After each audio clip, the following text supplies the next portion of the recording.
अगर आप भी ये वीडियो कटिहार या फिर कोलकाता जैसे इलाकों से देख रहे हैं तो ये वीडियो आपके लिए है। अगर आप पेपर प्लेट का बिज़नेस इन इलाकों में स्टार्ट करना चाहते हैं और आप बिल्कुल नए हैं तो ये वीडियो आपके लिए काफ़ी इन्फॉर्मेटिव साबित होने वाली है, क्योंकि इस वीडियो में आज की इस वीडियो में मैं आपको कटिहार बिहार के लिए कौन सा मशीन सही है, वहाँ कौन सा रॉ मटेरियल चलता है, नया आदमी को कौन सा रॉ मटेरियल लेना चाहिए, कितने इंच की थाली चलती है, कितने इंच की दोना चलती है, कितने इंच की चौमिंग वाली प्लेट चलती है, सारी चीज़ों की जानकारी जो है मैं आज की इस वीडियो में देने वाला हूँ। आपका ये भी सवाल होगा कि भाई तुम कैसे दे सकते हो, तुमको कैसे मालूम रहेगा। एज ए टेक्नीशियन मैं बहुत सारे जगह मशीन जो है इंस्टॉल करने के लिए जाता हूँ, ट्रेनिंग के लिए जाता हूँ, तो वहाँ पे बहुत दिनों से कर रहे बिजनेस जो लोग होते हैं उनसे मुझे बात करने के बाद मुझे जानकारियाँ प्राप्त हो जाती है। वो मुझे जानकारी दे देते हैं कि उनके इलाके में कितने जीएसएम का पेपर चलता है, किस साइज का चलता है, वो किस प्रकार से स्टार्टिंग किए थे, क्या क्या उनको प्रॉब्लम आया था। उसी आधार पे जो है मैं वीडियो बनाता हूँ, आप लोगों को बताता हूँ, जिससे कि आप लोग जो है वो गलती ना करें जिससे कि वो फेल हुए थे और आप भी फेल हो जाए। तो इसीलिए मैं डायरेक्ट वैसा जानकारी देता हूँ जिससे आप स्टार्ट करते हैं तो आपको जो है दिक्कतों का सामना नहीं करना पड़ता है। मान लीजिए अगर किन्हीं लोगों को चाहिए 12 इंची का थाली चल रहा है और वो गलत डाई परचेज कर लेंगे तो क्या होगा, बाद में परेशानी होगा। डाई चेंज कीजिए, कंपनी वाला चेंज नहीं करेगा, वो भी दिक्कत। तो इसीलिए इस जानकारी को आप पूरा ले लीजिए। मार्केटिंग का भी इन्फॉर्मेशन दूंगा और मशीन मटेरियल आप कहाँ जाके देख सकते हैं, खरीद सकते हैं, ट्रेनिंग कैसे मिलेगा, सारी चीज़ों की जानकारी आज की इस वीडियो में मैं देने वाला हूँ। सो अभी तक आपने इस चैनल को सब्सक्राइब नहीं किए हैं, चैनल को सब्सक्राइब कर लीजिए, साथ ही बेल आइकन को प्रेस कर लीजिए। चलिए शुरू करते हैं आज के इस नॉलेजेबल वीडियो को। दोस्तों कुल 5 पॉइंट के माध्यम से आज की इस वीडियो में आपको सारा डिटेल्स दूंगा कि कटिहार बिहार के लिए कौन सा मशीन एंड मटेरियल सही है, जिसमें मैं सबसे पहले पॉइंट में बताऊंगा आपको कि डिमांड एंड साइज, यानी कि इन इलाकों में जो है पेपर प्लेट की कितनी डिमांड है और कौन कौन सा साइज जो है यहाँ चलता है। इस चीज़ की जानकारी मैं पहले पॉइंट में दूंगा।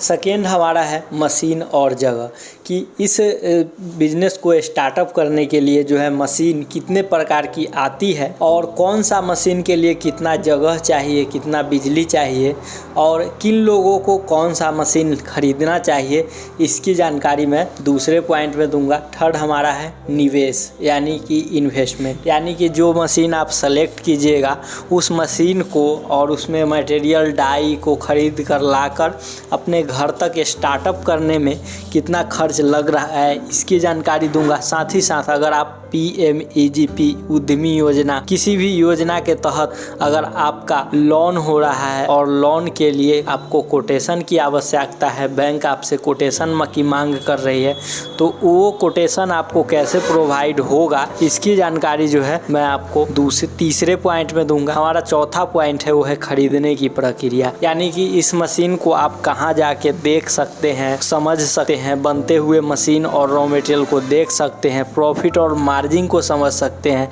इसकी जानकारी मैं चौथे पॉइंट में दूंगा। एंड हमारा 5वां पॉइंट है ट्रेनिंग और कमाई। मशीन लगा लेना बड़ी बात नहीं है, मशीन का ट्रेनिंग करना, उस मशीन से सही प्रोडक्ट को बनाकर और उसे प्रॉफिट अपने जेब में रख बेचना बड़ी बात है। तो ट्रेनिंग कैसे मिलेगा, उसे बनाइएगा कैसे, कितना पीस का पैकिंग करना होगा, बेचना कैसे है और बेचने के बाद एक दिन का कितना कमा लीजिएगा, एक महीने का कितना कमा लीजिएगा, इसकी भी जानकारी जो है मैं लास्ट यानी 5वें पॉइंट में दूंगा। जैसा कि हमारा फर्स्ट पॉइंट है वो है डिमांड। तो पेपर प्लेट की डिमांड की बात की जाए तो पेपर प्लेट की डिमांड कटिहार बिहार में ही नहीं पूरे भारत में इसकी डिमांड बढ़ी हुई है। थर्मोकोल बैन होने के बाद इसका डिमांड जो है दिन प्रतिदिन बढ़ता गया है और बढ़ भी रहा है। ऐसे स्थिति में अगर इस बिज़नेस को अगर आप स्टार्ट करते हैं अपने इलाके से तो आपको तो किसी भी तरीके का दिक्कतों का सामना नहीं करना पड़ेगा और ख़ास बात ये है कि एक ही मशीन से इसमें हर तरीके का प्रोडक्ट आप बना लेते हैं, जिससे कि आपको ये दिक्कत नहीं है कि मान लीजिए दोना बिक रहा है तो दोना आज बेचे हैं तो कल प्लेट बेच लेंगे, कल प्लेट बेचे हैं तो आज थाली बेचेंगे, परसों चाउमीन प्लेट बेच लेंगे, ये ऑप्शन इसमें है। तो और ख़ास बात ये है कि इसमें किसी तरीके का ब्रांडिंग नहीं है कि इस ब्रांड का चल रहा है तो हमको उस ब्रांड का टक्कर देना है, ऐसा कुछ नहीं है। बनाइए और बेचना स्टार्ट कीजिए, आपके नज़दीकी मार्केट में इसका यूज ही यूज है। होटल, ढाबों और शादी विवाह फंक्शन में तो इसका और भी अधिक यूज है। तो ये काफ़ी डिमांडेबल प्रोडक्ट है। अब साइज क्या चलता है कटिहार बिहार में, अगर मैं थाली की बात की जाऊँ तो वहाँ थाली जो है 12 इंच का कोर प्लेट का इस तरीके का थाली, 12 इंच का इस तरीके का रिंकल थाली और 12 इंच का डायमंड थाली, ये 3 डिज़ाइन चलता है। लेकिन इन तीनों में से सबसे ज़्यादा जो डिज़ाइन चलता है वो कोर थाली और डायमंड थाली चलता है।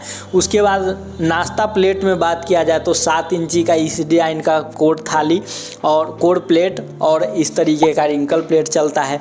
वही अगर दोना की बात की जाए जिससे में प्रसाद हम लोग खाते हैं तो दोना 6 इंच का, नाश्ता वाला दोना 8 इंच का और गोल गप्पे वाला दोना 4.5 इंच का चलता है। वही भोज भात में जो खड़े होकर जो खाना खाते हैं हम लोग, जो 300 GSM का होता है जिसे हम लोग बफर थाली बोलते हैं, वो 300 GSM का चलता है और ये साइज जो होता है वो 13 इंच का होता है।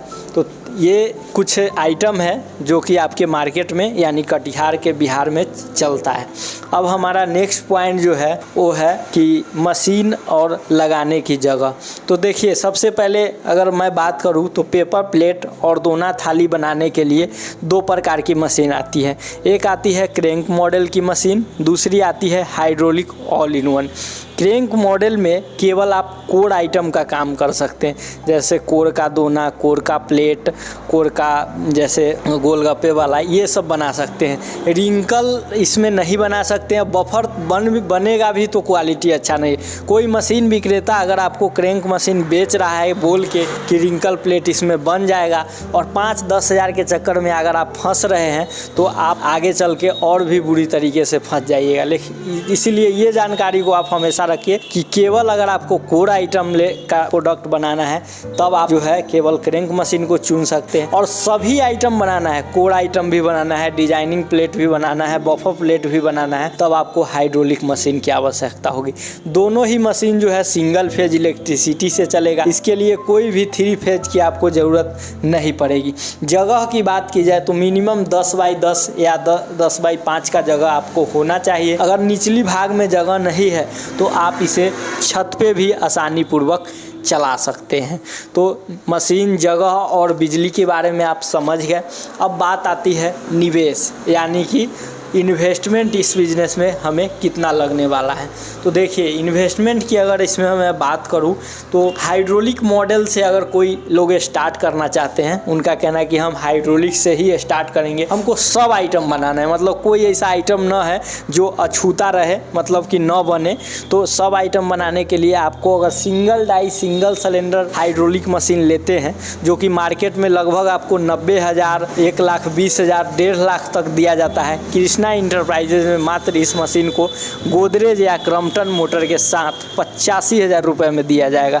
वही मशीन के साथ 1 या 2 डाई मिलता है, बाकी अदर डाई भी आपको ख़रीदना है।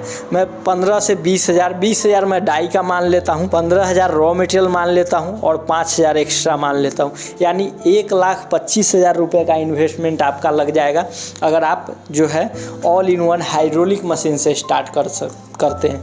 वही अगर आप जो है क्रैंक मशीन की तरफ रुख करते हैं तो क्रैंक मशीन में 14 इंच बेलन में सिंगल ब्लॉक बेरिंग 45,000 की मशीन आएगी। 10,000 का मैं कोर आइटम का डाई तो ज़्यादा, क्योंकि इसमें बफर रिंकल तो बनेगा नहीं कि बहुत सारा डाई लेना है, जो आइटम बनेगा वही लेना है। मिनिमम मैं 10,000 का डाई मानता हूँ, 15,000 का रॉ मटेरियल मानता हूँ और 5,000 भाड़ा खर्च, ही सब एक्स्ट्रा कुछ पकड़ लीजिए तो 70,000। यानी कि अगर किन्हीं लोगों के पास कम पूंजी है तो वो कोर आइटम का मशीन लेकर के उसमें उसमें बफर भी बन सकता है, वो शुरुआत करेंगे। जैसे ही उनका जो है डिमांड बढ़ेगा तो बाद में वो सेमी ऑटोमेटिक हाइड्रोलिक मशीन जो कि 65,000 का आ जाता है, जो कृष्णा इंटरप्राइजेज उनको प्रोवाइड करती है, जो कि पहले से क्रैंक मशीन पे काम कर रहे हैं, उनको बफर और रिंकल के लिए चाहिए, तो वो 65,000 में प्रोवाइड कर देती है। तो बाद में आप वो भी मशीन ले सकते हैं। इनमें जो भी मैं निवेश बताया हूँ, इन्वेस्टमेंट बताया हूँ, उसमें 10-20 हज़ार घट सकता है, बढ़ सकता है, बिकॉज हर लोग अलग अलग प्रकार का मशीन परचेज करेंगे। मैं 15,000 का रॉ मटेरियल माना हूँ, कोई लोग 20,000 का लेंगे, 30,000 लेंगे, तो इन्वेस्टमेंट जो है वो घट भी सकता है, बढ़ भी सकता है। अब बात आती है कि लोन की जानकारी।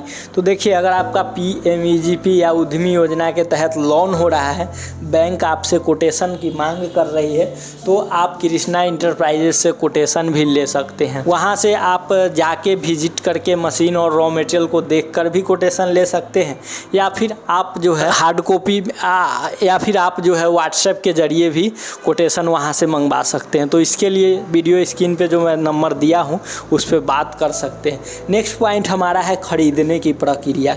तो खरीदने के लिए सबसे पहले आपको ये देखना है कि मार्केट की जांच कर लीजिए। मैं तो साइज बता दिया हूँ, लेकिन आप अपने स्तर से भी एक बार जांच कर लीजिए और वहाँ से मशीन परचेज कीजिए जहाँ का सर्विस अच्छा हो और मशीन बनता हो, रॉ मटेरियल भी बनता हो। तो मुझे तो खास लगा कृष्णा इंटरप्राइजेज, बिकॉज यहाँ पे कोई कस्टमर अगर जाते हैं, वो डिमांड करते हैं कि आपका मशीन कहीं चल रहा है, वहाँ विजिट करवा दीजिए, तो वहाँ भी ले जा कर के ट्रेनिंग दिया जाता है। और जहाँ पे ये लोग मशीन बनाते हैं वहाँ भी आपको पूरा तरीके से पार्ट्स की जानकारी, प्रॉफिट मार्जिन के बारे में समझाया जाता है। सो इस के लिए आप नंबर पे कॉन्टेक्ट करके विजिट कर सकते हैं और मशीन को परचेज कर सकते हैं। लास्ट पॉइंट है हमारा ट्रेनिंग और प्रॉफिट। तो ट्रेनिंग आपको वहीं से मिल जाएगा, वहाँ भी समझाया जाएगा। जब आप मशीन परचेज करने जाइएगा और परचेज करके घर पे लाइएगा तो एक टेक्नीशियन आएगा जो आपके यहाँ मशीन को पूरी तरीके से इंस्टॉल करेगा। रोल कैसे चेंज करना है, डाई कैसे चेंज करना है, इसकी आपको जानकारी मिलेगी और फिर आपको जो है ट्रेनिंग देने के बाद वो वापिस चले जाएंगे, जिसका कोई कॉस्ट एक्स्ट्रा नहीं लगता है फर्स्ट टाइम के लिए। तो ये आपको मिल गई जानकारी। अब आते हैं कि प्रॉफिट कितना होगा, मतलब कि 1 किलो में कितना बचेगा, कितना खर्च आएगा। तो आइए उसको मैं समझता हूँ। अब देखिए, हम लेके चलते हैं इस तरीके का डायमंड प्लेट को। ये डायमंड प्लेट हम सर्कल से बनाएंगे। सर्कल रॉ मटेरियल क्या होता है? सर्कल रॉ मटेरियल गोल कटा हुआ रॉ मटेरियल को कहते हैं। अगर आप लोग रॉ मटेरियल की जानकारी लेना चाहते हैं, रॉ मटेरियल का जो है जानकारी आपको नहीं है कि कौन रॉ मटेरियल कितने प्रकार का होता है, GSM क्या होता है, तो इसका बहुत सारा वीडियो मैं अपने चैनल पेज पे बना रखा हूँ। तो आप इस चैनल को सब्सक्राइब कीजिए और चैनल पेज पे जाइए, वहाँ पे बहुत सारा आपको वीडियोज मिलेगा जिसमें आपको ये अहम जानकारी मिलेगी रॉ मटेरियल के बारे में। तो मान लीजिए सर्कल रॉ मटेरियल हम 1 किलो खरीद रहे हैं, तो गोल कटा हुआ 1 kilo circle raw material 12 inch का अगर 75 या 80 GSM के लेते हैं तो 150 पीस के आसपास में आता है। मैं 140 पीस मान के चलता हूँ। अब एक पंच में जो थाली तैयार होता है, जैसे इस प्रकार से डाई रहता है, उसमें केवल हमको गिन के रख देना है। 12 इंच का सर्कल डाई में गिन के रख देना है और क्या होगा कि वो पंच करके और काट देगा। एक पंच में 15 पीस जो है थाली हमारा तैयार हो जाता है। मिनट में मान लीजिए, ऐसे तो 10 पंच मारता है, हम 6 पंच मानते हैं नया आदमी को, तो 15 छक्का 90, यानी 1 मिनट में हम 90 पीस थाली तैयार किए। तो 60 मिनट में कितना किए? 90 × 60 = 5400 पीस। अब 5400 पीस बनाने में हमारा खर्च कितना आया? तो देखिए, 5400 × 140 पीस करेंगे, 5400 पीस भागा 140 करेंगे तो हमारा आ रहा है कितना? 38 किलो। यानी 5400 पीस बनाने में 38.57 किलो हमारा रॉ मटेरियल लगा। तो 38.57 किलो रॉ मटेरियल अगर हम 70 रुपये खरीद रहे हैं तो 2700 का रॉ मटेरियल हुआ। देखिए, ये रॉ मटेरियल जो मैं 70 रुपये बताया हूँ, ये अभी के अनुसार मैं वीडियो में बोल रहा हूँ, लेकिन इसका हो सकता है 2-4 रुपया बढ़ जाए या घट जाए। तो समय के अनुसार हर चीज़ चेंज हो, उसी प्रकार से जो है इसका प्राइस भी जो है घट सकता है, बढ़ सकता है, हमेशा जो है वो चेंज होते रहता है। तो ये जानकारी आपको हो गई कि प्राइस जो है घटते बढ़ते रहता है। तो इसको कैलकुलेशन के रूप में ही आप लोग समझिएगा। 2700 का रॉ मटेरियल हुआ। इलेक्ट्रिसिटी हम 1 घंटे का 15 रुपया मानते हैं, लगेगा 10 रुपया ही, लेकिन हम 15 मान के चलते हैं। पैकिंग कॉस्ट देखिए पैकिंग कॉस्ट जो होगा वो पैकेजिंग के ऊपर होगा। मान लीजिए 5400 पीस मेरे पास थाली है, अगर हम इसको 25 पीस का पैकिंग बनाएंगे तो 216 पैकेट तैयार हुआ। अब 216 को अगर हम 30 पैसे पर पन्नी पकड़ते हैं, जैसे 12 इंच पन्नी तो हमको लगता है 20 पैसे ही पड़ेगा, हम ज़्यादा ही मान के चलते हैं 10 पैसा, तो 30 पैसे पर पन्नी के हिसाब से 64.8 यानी 65 रुपया मान के चलिए कि हमारा 5400 पीस पन्नी जो 5400 पीस को पैकेट बना के पैकिंग करने में लग गया। टोटल कॉस्ट अगर जोड़ रहे हैं तो हमारा आ रहा है 2780। तो 2780 में हम तैयार कितना किए 5400 पीस, और 5400 पीस को 25 पीस का हम पैकिंग बनाए हैं तो 216 पैकेट हमारा तैयार हुआ। अब बात आता है कि बेचना इसको कैसे है। तो देखिए मार्केट में तो 1 रुपये पत्ता बिकता है, आप लोग भी अगर भोज भात पार्टी फंक्शन करते हैं तो आपको मालूम होगा, लेकिन मेरे अनुसार से आप नहीं चलिए, आप मार्केट के अनुसार चलिए। अगर कोई 25 पीस का पैकेट अगर 25 रुपया में ख़रीद रहा है तो ये कहने वाली बात नहीं हुई। तो हम इसको कितना में बेचेंगे 22-23 कितना में, तो मैं लेकर के चलता हूँ 22-23 नहीं 18 रुपया में 25 पीस का पैकिंग, एकदम बेस्ट क्वालिटी का बेहतर डायमंड प्लेट इस तरीके का डिज़ाइन जो है हम 18 रुपया में सेल कर रहे हैं। तो 216 पीस पैकेट को 18 रुपया में सेल किए हैं तो हमारा कितना आया, तो हमारा सेल जो हुआ वो 3888 रुपया में सेल हुआ, जिसमें से 2780 अगर हम खर्च निकाल देते हैं फिर भी हमारे पास जो बचता है वो 1108 रुपया। अगर इस मशीन को हम 8 घंटे चलाते हैं तो हमारा अगर माल सेल हो जाते हैं, मतलब 8 घंटा रेगुलर काम किए और 8 घंटा का पूरा माल सेल हो गया, चाहे 2 दिन में हो 4 दिन में हो या एक ही दिन में हो जाए, बहुत सारे लोगों का तो इससे दुगुना जो है रोज़ सेल हो जाता है। लेकिन आप लोग नया है, मैं कैसे कह दूं कि आपको एक दिन में इतना सेल हो जाएगा, ये नहीं होगा। तो एक दिन में अगर सेल हो जाता है तो 8864 रुपया का जो है प्रॉफिट आता है, और अगर 30 दिन अगर कंटिन्यू अगर सेल हो जाता है तो 2,65,920। ये रियलिटी है, लेकिन ये भी रियलिटी है कि महीने का आप इतना इस मशीन से नहीं कमा सकते हैं, लेकिन 1 घंटे का भी अगर आपका सेलिंग हो रहा है तो देख लीजिए कि डायमंड प्लेट में जो है वो अच्छा खासा प्रॉफिट है। लगभग आपको 1000 रुपया तो कम से कम दे ही के जाएगा। अगर इससे भी कम देगा तो कितना, 1 घंटे में अगर 500 से 600 रुपये भी आ रहा है तो आप अपना खर्च, जैसे कोई लेबर कॉस्ट काम कर रहा है तो उसका 1 घंटे का 100 रुपया भी अगर हम निकाल देते हैं फिर भी 400 से 500 रुपये कमाई हो जाता है। तो अगर 1,00,000 1,50,000 रुपये लगा के और आपका एक छोटा सा रोज़गार स्टार्ट हो जा रहा है तो क्या दिक्कत है। और इसमें और ऑप्शन है, Krishna enterprises paper plate raw material तैयार करने की हर मशीन बनाती है, जिसमें आप आगे जुड़े हुए अगर रहिएगा तो आगे चल के आप रॉ मटेरियल का मशीन ले सकते हैं, रॉ मटेरियल खुद तैयार कर सकते हैं, तो आपका प्रॉफिट भी बढ़ेगा और नज़दीकी में जो छोटा मशीन चल रहा है उसको भी आप रॉ मटेरियल दे सकते हैं। तो अगर ज़्यादा पूंजी है तो साथ में भी लेकर स्टार्ट कर सकते हैं, कम पूंजी है तो धीरे धीरे जुड़ के और आप इस बिज़नेस में आ सकते हैं। इन चीज़ों में कभी मत पड़िएगा कि 5000 के मशीन से 1 लाख रुपया कोई कमा लेगा और 5000 के मशीन में 5 लाख रुपया कमाए, माल बनाइए सारा माल कंपनी ले लेगा, ऐसा चीज़ों में आप मत पड़िएगा, आपके लिए सही साबित होगा। तो आज की इस वीडियो में मैं कटिहार और कोलकाता जैसे इलाकों में जो है यही साइज चलता है और यही मशीन उनके लिए सही होगा, ये इन्फॉर्मेशन दिया हूँ। अगर आपको इन्फॉर्मेशन चाहिए तो आप किस राज्य से है या किस ज़िले से है कमेंट में लिखिए, मैं उनके लिए भी एक बेहतर जानकारी इकट्ठी करूंगा और वीडियो के माध्यम से उनको भी मैं एक बेहतर जानकारी दूंगा। तो दोस्तों वीडियो बनाने में जानकारी इकट्ठी करके आप लोगों को बताने में बहुत मेहनत लगती है, सो आप इस वीडियो को लाइक कीजिए, चैनल पे नए चैनल को सब्सक्राइब कर लीजिए, वीडियो उन लोगों में शेयर कीजिए जो इस टाइप का बिजनेस स्टार्ट करना चाहते हैं। मैं आपसे मिलता हूँ अगले वीडियो में एक नए इन्फॉर्मेशन के साथ, तब तक के लिए जय हिंद, वंदे मातरम।